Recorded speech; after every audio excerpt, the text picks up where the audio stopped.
Olá, irmãos e irmãs, a paz do bom Deus, sejam muito bem-vindos para mais um momento de oração, mais um momento de meditação. Sábado, sétima semana da Páscoa, estamos há algumas horas, estamos na expectativa para a festa derradeira, para a festa definitiva da vinda do Espírito Santo, festa de Pentecostes. Por isso que nós possamos mais uma vez abrir nossos corações para a palavra do Senhor, mais uma vez abrir os nossos corações para a vinda do Espírito e deixar que esse Paráclito, que o Defensor, que o Consolador tome conta de nós e nos ensine tudo o que nos for necessário a partir das Sagradas Escrituras.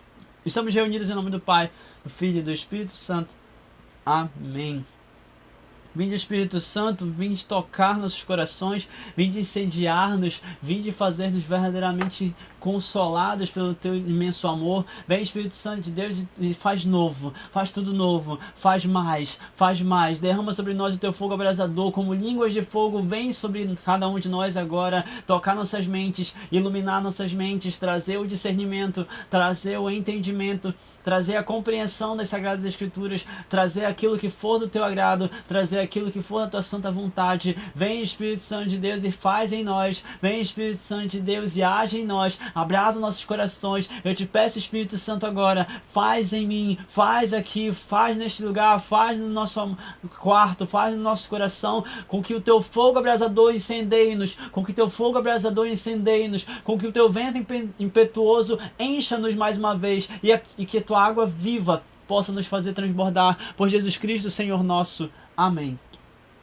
Primeira leitura, Atos dos Apóstolos, capítulo 28. Quando entramos em Roma, Paulo recebeu permissão para morar em casa particular, com um soldado que o vigiava. 3 dias depois, Paulo convocou os líderes dos judeus. Quando estavam reunidos, falou-lhes: Irmãos, eu não fiz nada contra o nosso povo, nem contra as tradições de nossos antepassados. No entanto, vim de Jerusalém como prisioneiro, e assim fui entregue às mãos dos romanos. Interrogado por eles no tribunal e não havendo nada em mim que merecesse a morte, eles queriam me soltar. Mas os judeus se opuseram e eu fui obrigado a apelar para César, sem nenhuma intenção de acusar a minha nação. É por isso que eu pedi para ver-vos e falar-vos, pois estou carregando essas algemas exatamente por causa da esperança de Israel. Paulo morou 2 anos numa casa alugada. Ele recebia todos os que o procuravam, pregando o reino de Deus. Com toda a coragem e sem obstáculos, ele ensinava as coisas que se referiam ao Senhor Jesus Cristo. Palavra do Senhor. Graças a Deus. Responsório, Salmo número 10 de Davi. Ó Senhor, quem tem reto coração, há de ver a vossa face. Ó Senhor, quem tem reto coração, há de ver a vossa face. Deus está no templo santo, e no céu tem o seu trono. Volta os olhos para o mundo. Seu olhar penetra os homens. Examina o justo e o ímpio, e detesta o que ama o que é mau. Porque justo é o nosso Deus, o Senhor ama a justiça.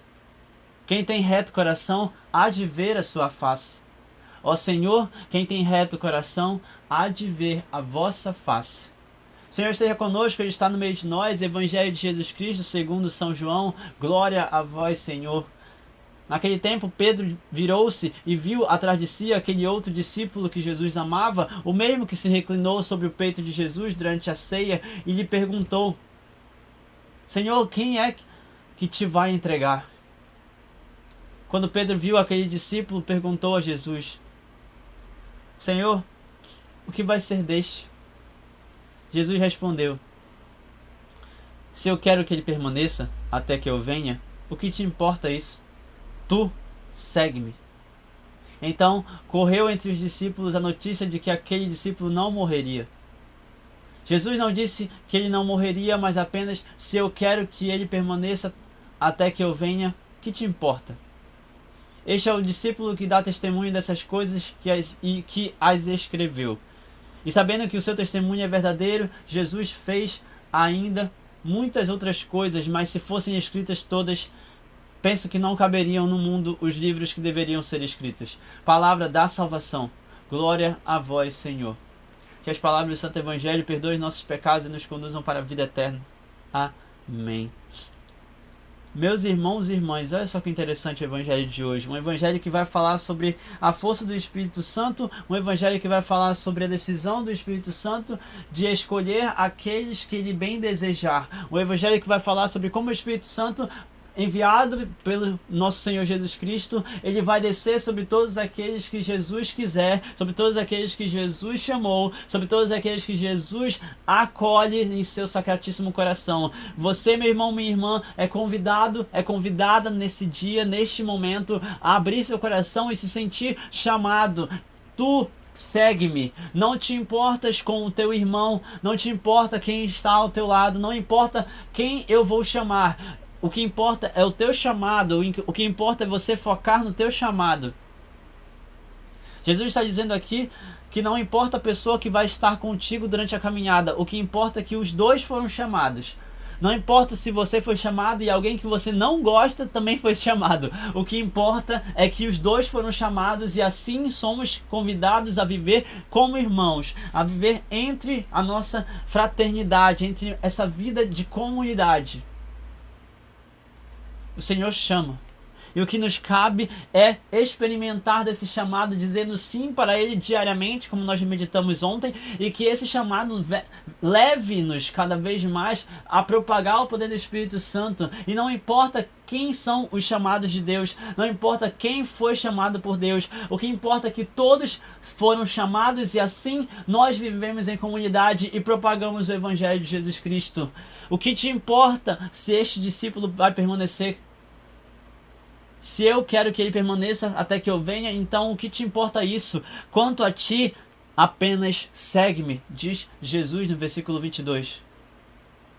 Em resposta, a São Pedro, que pergunta sobre os discípulos, e de modo particular pergunta sobre São João.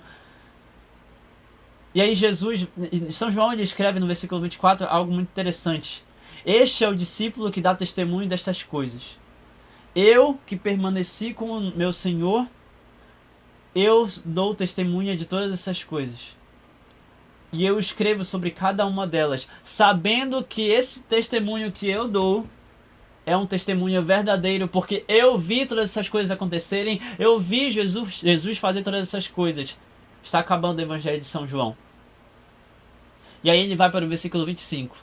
Jesus fez ainda outras muitas coisas, mas se fossem escritas todas, penso que não caberiam no mundo livros que deveriam ser escritos. Imagina, meus irmãos e irmãs, quantas coisas Jesus fez que a gente não sabe.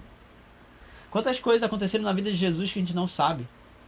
Quantas coisas foram tocadas por Jesus. Quantas pessoas foram tocadas por Jesus. Quantos sinais foram feitos. Quantos sinais foram propagados. E São João não escreveu. Quantos sinais foram propagados que poderiam virar livros, livros, livros e mais livros. Não caberiam livros no mundo que pudessem descrever o que Jesus fez. E por que eu digo que esse evangelho fala do Espírito Santo? Porque não tem como fazer nada se o Espírito Santo não vier. Não tem como seguir Jesus se o Espírito Santo não estiver em nós. Jesus mesmo, como humano que ele foi, manifestando o poder do Espírito Santo, ele então lança-se sobre cada um dos seus filhos e filhas, lança-se sobre cada um dos que acompanhavam ele, lança-se sobre todos aqueles doentes, sobre aqueles que estavam sendo atormentados pelos demônios. Lançando-se sobre cada um deles, ele curava, ele libertava, ele pregava, ele ensinava, ele limpava as suas almas, ele fazia tudo o que era necessário.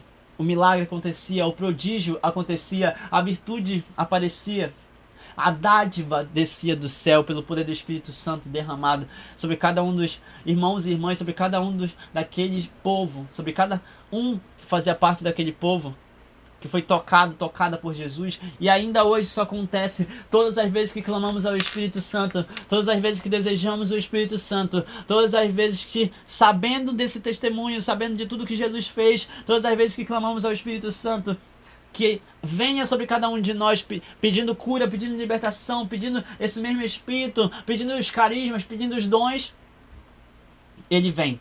Ele faz no seu tempo, na sua santa vontade. Ele vem, ele faz os milagres, faz os prodígios, manda os sinais, mostra os sinais. Ele faz. Se quisermos, ele faz.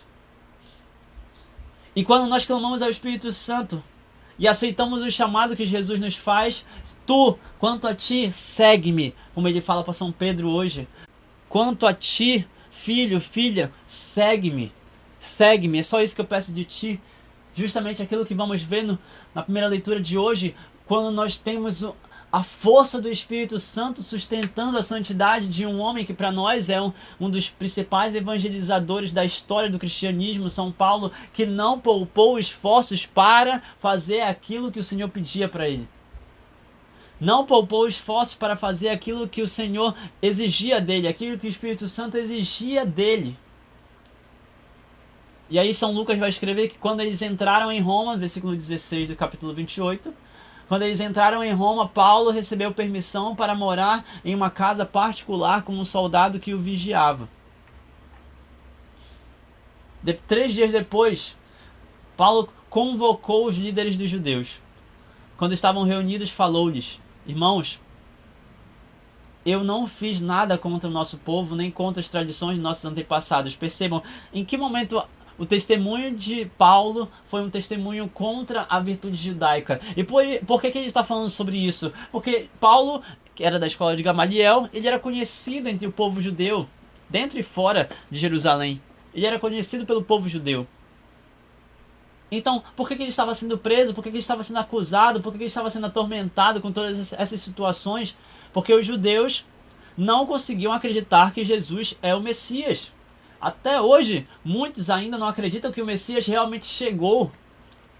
Os judeus não conseguem acreditar que Jesus é o Messias. E por conta disso, continuam atacando São Paulo, continuam querendo que ele seja preso, querendo que ele seja morto. Porque se São Paulo, que era judeu, se ele falar de Jesus Cristo como o Messias, ele estará blasfemando contra as tradições judaicas. Se São Paulo falar de Jesus Cristo e atualizar, digamos assim, tudo aquilo que as Escrituras já falam sobre o Messias, então São Paulo vai estar fazendo coisas ruins em relação à cultura judaica. Mas aqui vemos São Paulo então explicando a situação para todos aqueles líderes e anciãos judeus.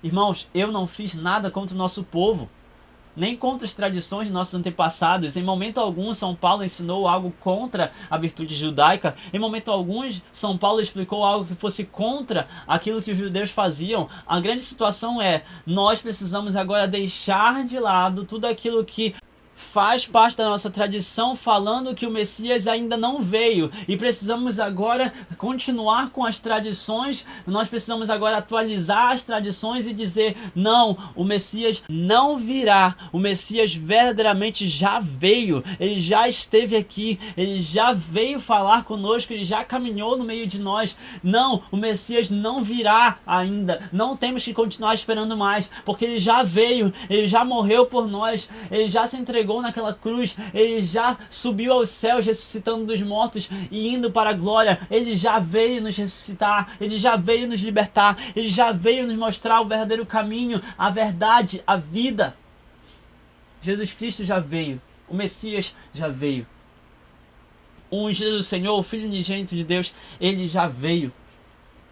Mas com tudo que Jesus falou, inclusive testemunhando contra os fariseus, contra os mestres da lei, contra aqueles hipócritas, com tudo aquilo que Jesus falava, pregava, em diversos casos até confrontava os líderes do povo judeu, muitos judeus não conseguiam acreditar nele porque eles se sentiam atacados mesmo.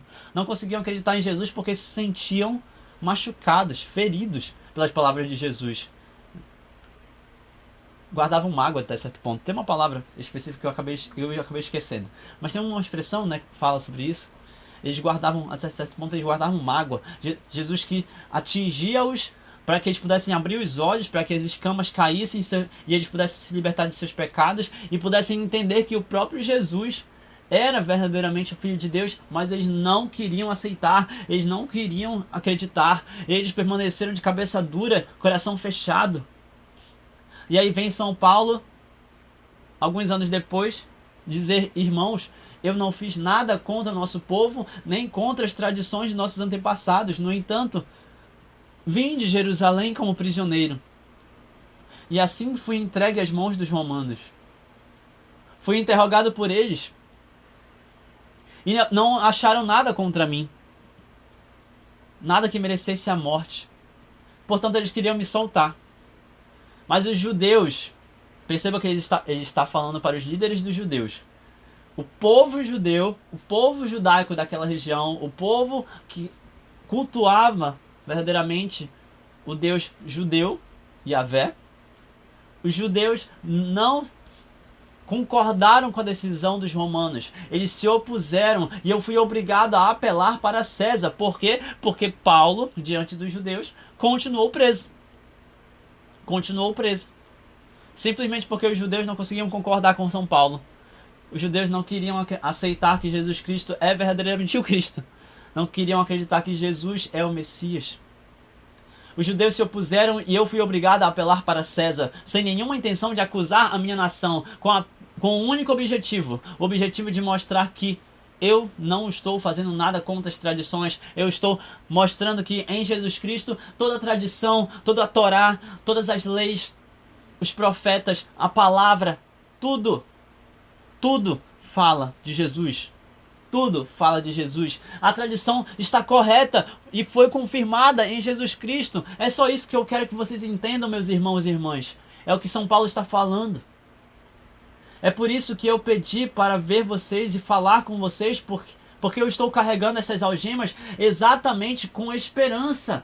Por causa da esperança de Israel. E qual é a esperança de Israel? Jesus Cristo. Por causa da esperança de Israel, por causa do Messias, por causa do Emanuel, que já chegou, que já veio, eu estou carregando essas algemas e esperando que vocês convertam-se dessa amargura de vocês, esperando que vocês convertam-se desse coração fechado, esperando que vocês convertam-se e deixem cair as escamas, as vendas que não permitem vocês de concordarem, de crerem em Jesus Cristo e enxergarem que Jesus é verdadeiramente esse Messias, a esperança de Israel. E aqui está, meus irmãos e irmãs, algo que eu achei muito forte nessa passagem, que, nossa, Paulo ele está pregando, Paulo está ensinando, Paulo está falando do reino de Deus, e Paulo, durante 2 anos permanecendo naquela casa, ele continuava com as algemas, ele ainda estava preso, ele ainda estava sendo vigiado pelos soldados romanos, e mesmo assim as pessoas que iam até aquela casa, elas recebiam a força do Espírito Santo, elas recebiam a pregação de Paulo. Elas ouviam sobre o reino de Deus. Paulo não encontrou obstáculos mesmo estando com uma algema. Paulo não tinha obstáculos mesmo estando atrás das grades. Paulo não tinha obstáculos mesmo estando nas masmorras. Paulo não tinha obstáculos ainda que estivesse na frente de uma multidão. Versículo 30, Paulo morou 2 anos em uma casa, ele recebia todos que o procuravam, versículo 31, e ele pregava o reino de Deus. Com toda a coragem, sem obstáculos, ele ensinava essas coisas que se referiam ao Senhor Jesus Cristo, a esperança de Israel. Meu irmão, minha irmã, somente um coração que é verdadeiramente levado, somente um coração que é verdadeiramente tocado, incendiado, inflamado pelo poder do Espírito Santo vai continuar pregando, vai continuar falando, vai continuar dando testemunho, não importa a circunstância, não importa o que estiver acontecendo ao seu redor, não importa se o exterior está estranho, não importa se as provações acontecem, não importa se 1000 caem à direita, 10.000 à esquerda, não importa se o mundo está caindo ao teu redor, não importa, o que importa é que o Espírito Santo vem, e quando ele toma conta do teu coração, quando ele toma conta de nós e nos dá a coragem, nos dá a parresia, nos dá o impulso necessário para pregar, para anunciar, nós não paramos, nós não desistimos, não importa a circunstância. Não importa a circunstância. Continuamos com coragem, sem obstáculos, pregando o reino de Deus, ensinando todas essas coisas, falando de nosso Senhor Jesus Cristo. Falando do nosso Rei, falando do nosso Salvador, falando do nosso Libertador, falando do nosso Cristo, falando do nosso Messias, ungido, Filho unigênito de Deus, o escolhido do Pai. Nós continuamos, nós não paramos, não importa a circunstância. E é sobre isso que eu quero conversar com você, meu irmão, minha irmã. É sobre isso que eu queria falar para você. Porque hoje, clamando ao Espírito Santo, desejando esse Espírito Santo que quer fazer morada dentro de nós e quer nos dar coragem, quer nos dar parresia, quer nos dar essa força que quebra e rompe todas as barreiras, rompe as algemas, rompe os obstáculos. O Espírito Santo vem e ele permanece conosco se nós nos mantivermos firmes. Olha o que o salmo de hoje vai dizer. Que salmo interessante, gente. Um salmo curto, mas um salmo muito interessante. Olha a resposta do versículo 7. Ó Senhor, quem tem reto coração há de ver a vossa face. Ó Senhor, quem tem reto coração há de ver a vossa face. Meu Senhor, se eu permaneço no teu caminho, eu vou ver a tua face. Se o meu coração é reto, eu vou ver a tua face. O coração de São Paulo era reto e ele permaneceu em Cristo. E permanecendo em Cristo, ele não parou de pregar. E não parando de pregar, ele continuava contemplando o Senhor. E ele alcançou a glória também, indo para o céu na sua santidade. Deus está no templo santo. Deus está nesse templo vivo que somos nós. Se nós temos o coração reto. O céu tem o seu trono, o céu tem o trono de Davi, o céu tem o trono de Jesus Cristo. E aquele que permanece reto, aquele que não se desvia do caminho, aquele que não se abala, aquele que não se assusta, aquele que não se permite ir por caminhos errados, aquele que permanece seguindo o caminho da cruz. Esse há de ver a face de Jesus, esse vai contemplar a glória de Deus no céu. Volta os olhos para o mundo, Senhor Deus, seu olhar penetra os homens. Examina o justo e o ímpio, examina o meu coração. Examina-me e examina cada um dos corações, porque nós sabemos que o Senhor detesta aquilo que é mal. O Senhor detesta todo o pecado. E identificando o pecado em nós, pelo poder do Espírito Santo, nós clamamos: vem, olha para o nosso pecado, tira isso de nós. Vem, olha para o nosso pecado, perdoa-nos e nos dá uma vida nova, nos dá uma vida renovada, uma vida que clama por Ti, uma vida que deseja por Ti e desejando por Ti, alcança a santidade verdadeiramente, porque o Senhor é justo e sendo justo, o Senhor ama a justiça. Por isso, traz a justiça para o nosso coração, mantém a justiça no nosso coração, para que nós possamos fazer aquilo que os teus mandamentos estão prescrevendo para nós. Cumprindo com os teus mandamentos, cumprindo com toda a lei de Deus, nós alcançamos a justiça. Então, Senhor, Tu que amas a justiça, envia o Teu Santo Espírito sobre cada um de nós, para que nós possamos viver retamente, com o coração reto, e assim possamos clamar e ter a graça de alcançar a glória no céu, para ver a vossa face. Para ver a vossa face. Porque nós cremos, Senhor Deus, quem tem reto coração há de ver a vossa face. Louvado seja nosso Senhor Jesus Cristo, para sempre seja louvado com sua Mãe Maria Santíssima, seu Paizinho São José. Que as bênçãos de Deus Todo-Poderoso sejam derramadas sobre cada um de nós, pelo poder do Espírito Santo que nos foi derramado. Em nome do Pai, do Filho e do Espírito Santo. Amém. Amém, meus irmãos e irmãs. Que a paz do bom Deus permaneça em nossos corações e até o próximo momento de meditação. Envie, evangelize, compartilhe com mais corações para que possam ser alcançados e que o poder do Espírito Santo permaneça com cada um de nós.